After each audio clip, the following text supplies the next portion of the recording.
Welcome to Kapian Tony TV!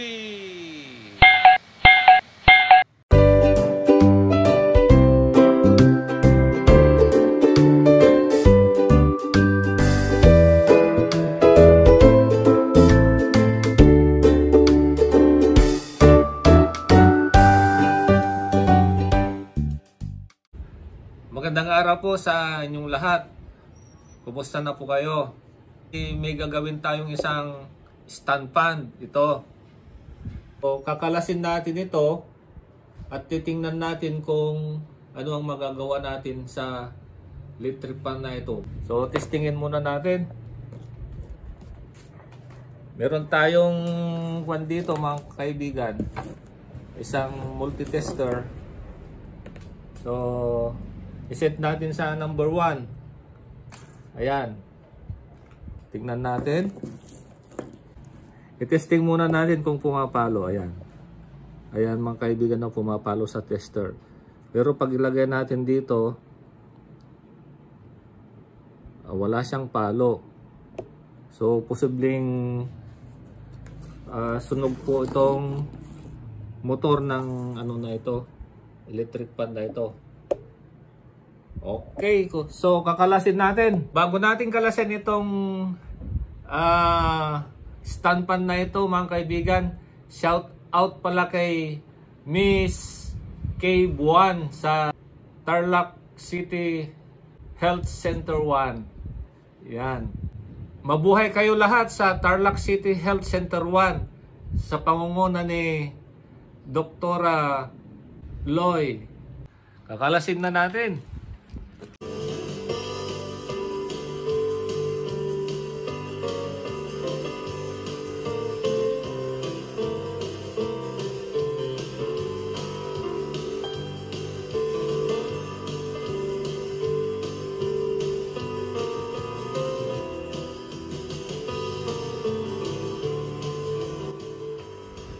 Ito mga kaibigan, kaya wala pala siyang palo doon sa tester. Putol ang capacitor niya, oh. Putol. So i-try nating lagyan ng capacitor muna ito. Tapos i-test natin, baka under na to. So tanggalin ko muna itong capacitor.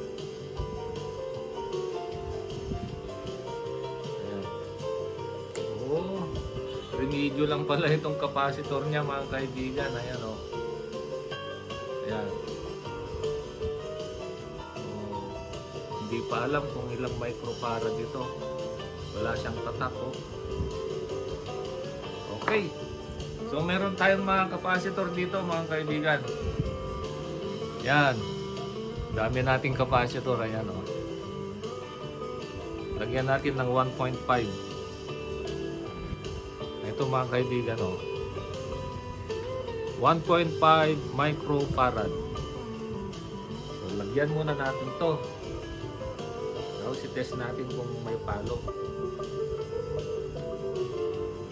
Kung may palo, capacitor lang ang sira. Okay.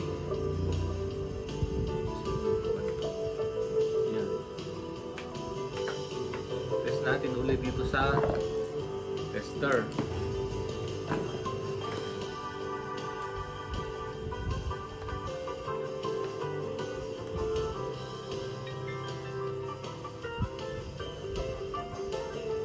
natin dito. Palo dito. Wala. Ayaw pumalo. Ibig sabihin, meron pang ibang diferensya itong electric fan na ito. Tapos ito, tanggalin natin ito.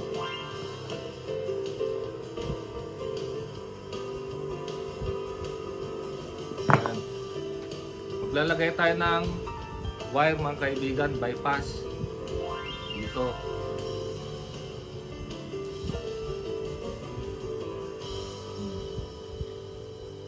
Sa mga hindi pa ganong mag-ingat lang kayo ha. Sasaksak na natin sa outlet.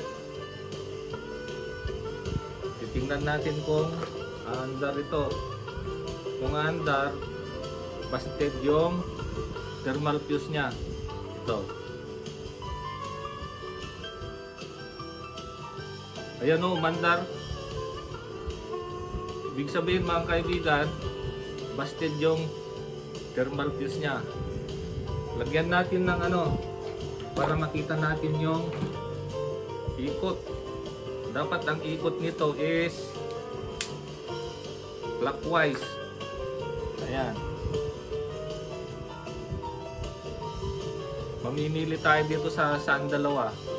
So, dito tayo maglalagay sa black mamaya. Pero, lalagyan din natin ito mga kaibigan ng thermal fuse para may protection siya uli. Okay? So, kalasin natin uli.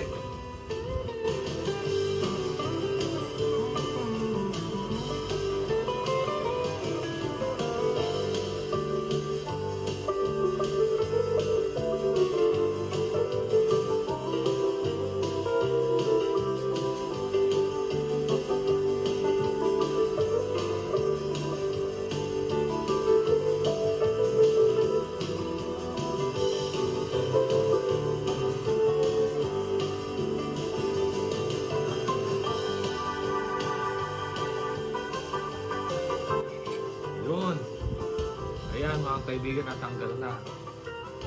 So, check natin ang busing. Okay pa. Okay pang busing. Ang kabila. Oh, okay pa. Lagyan na lang natin ng langis.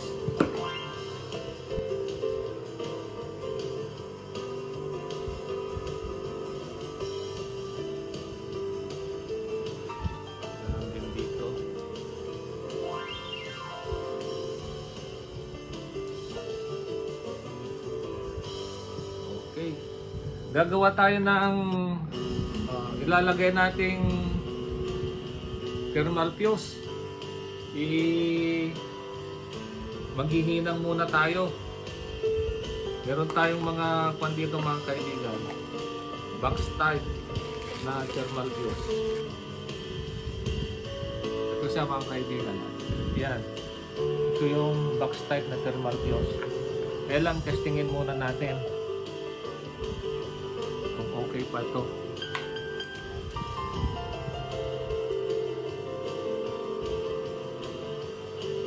Ayan. Tingnan yung pumapalo. Ayan, pumapalo siya oh. So okay pa ito mga kaibigan. So ang gawin natin, puputol tayo ng wire para gawin natin pagtugtog.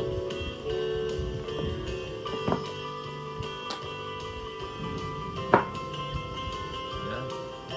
So, lagyan po natin ito ng shrinkable tube. Bawasan natin, masyadong mahaba yung shrinkable tube.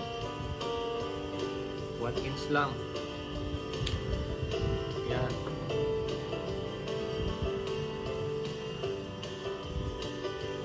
Tapos ayan.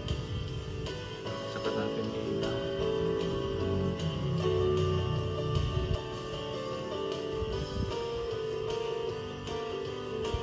Ayan mga kaibigan. So iinang muna natin ito. Ayan siya oh.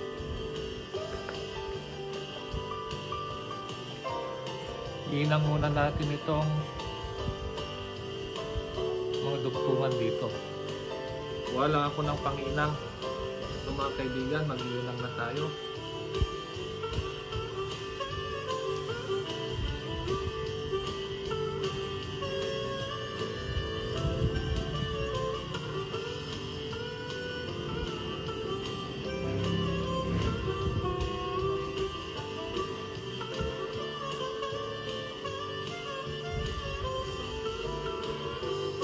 Okay.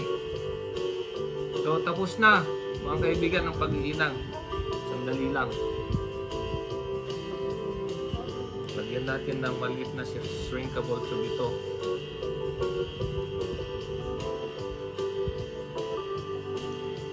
Yun. Hindi ito isa. Yun. Tapos lighter. Okay, so lalagyan na natin ito mga kaibigan.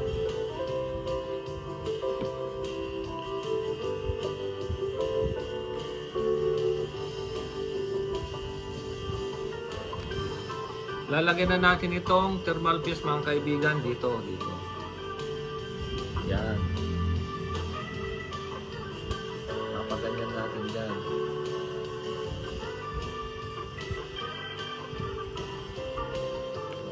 Kakabultay natin.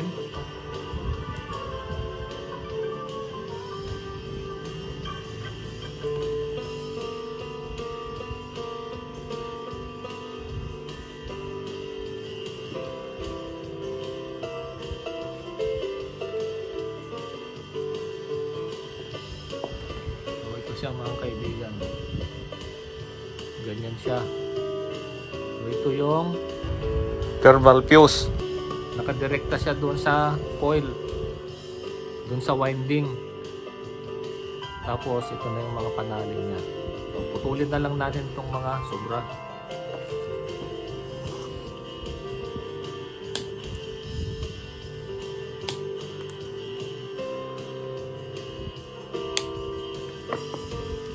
Tapos yung symbol na natin.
So ito na mga kaibigan, yung wiring kanina, ito yung capacitor, kahit sang dalawa naman yan, kahit magkabaliktaran ito, walang polarity ang capacitor.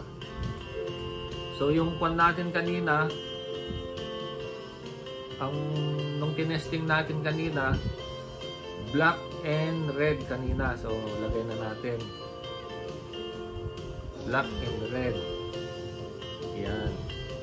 Tapos red and gray. Yung tinesting natin kanina.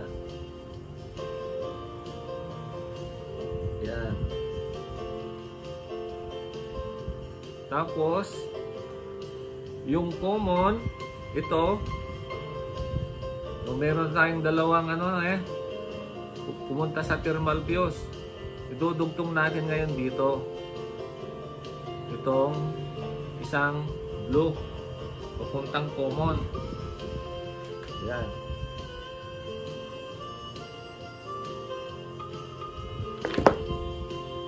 Yan, yung isa papunta ng common. Ito sasaksakan to. Yung blue, isang blue. Yan.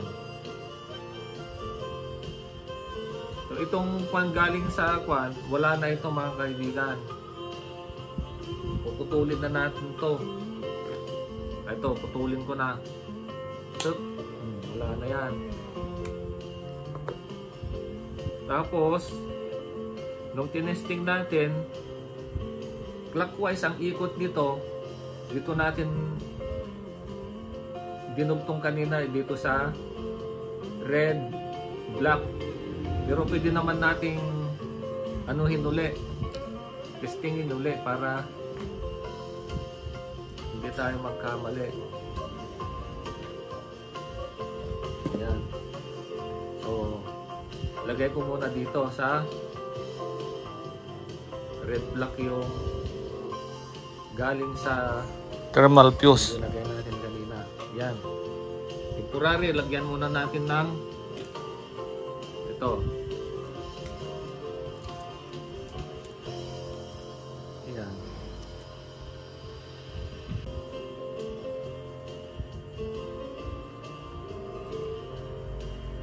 Yan. Tapos isaksak natin kung titingnan natin yung ikot niya ngayon kung clockwise. Dapat clockwise yung ikot. So, ang clockwise dito is pag ganyan.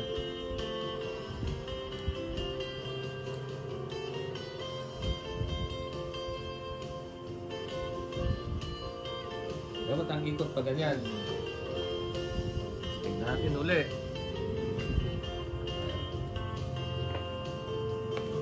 Saksak ko na.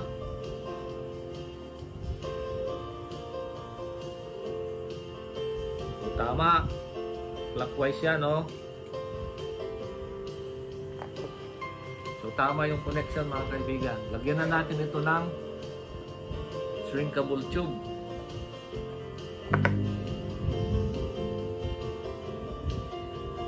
Ayan.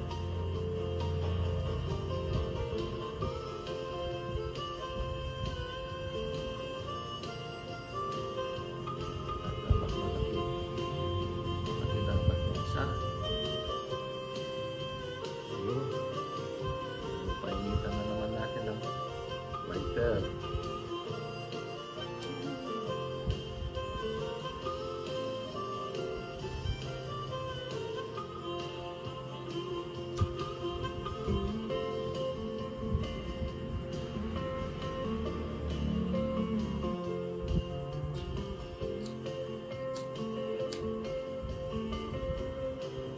Ayun. So, i-assemble na lang natin, mga kaibigan.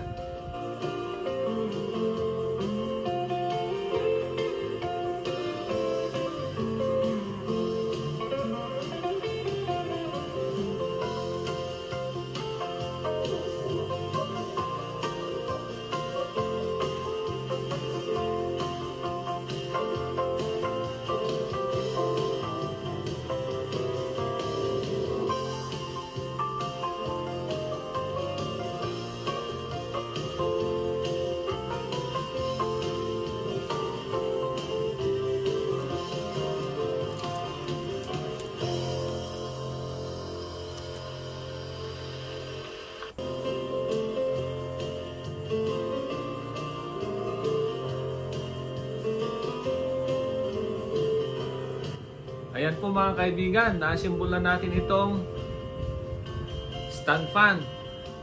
So, tingnan natin ngayon. Saksak ko na sa outlet.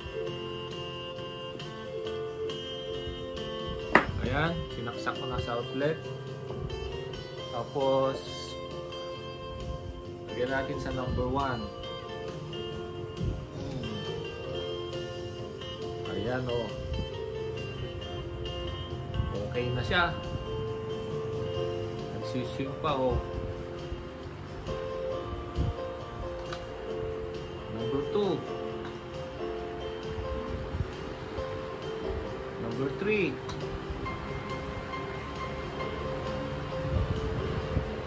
So, okay na po itong electric fan na ito. Naayos natin. At dyan na po nagtatapos itong video ko sa araw na ito. Nawa po ay huwag niyo na rin kalimutan mag-like, share, and subscribe para sa mga susunod kong mga videos ay ma-notify po kayo. Bye-bye and God bless.